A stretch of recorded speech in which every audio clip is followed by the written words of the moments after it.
My name is Moriah and I'm from Greenville, North Carolina.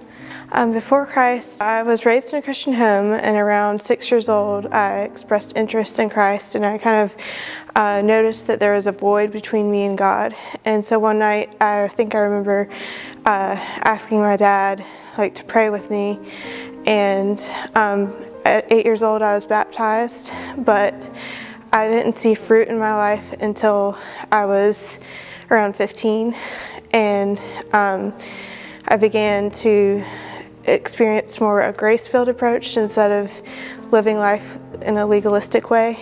And I read 1,000 Gifts by Ann Voskamp and started practicing gratitude, and experienced a lot of peace and joy.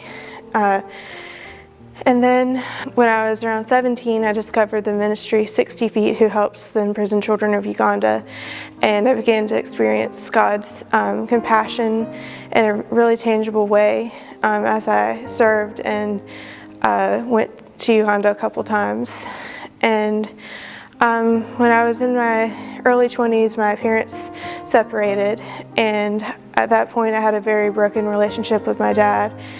And I experienced a lot of anxiety, and I was emotionally very in a lot of distress. And so I reached out and saw a counselor, and that began my path to healing. And since then, I've experienced seasons of doubt, but overall, I experienced the comfort of Jesus.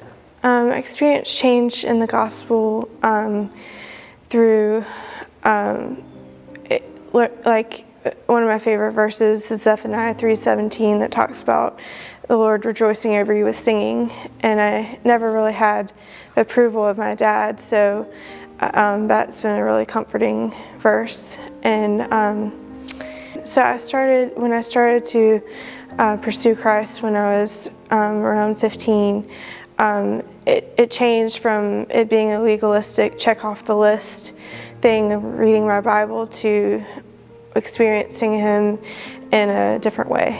I'd like to be baptized today as a way of celebrating becoming a Christian, and to signify being brought from death to life. Yeah.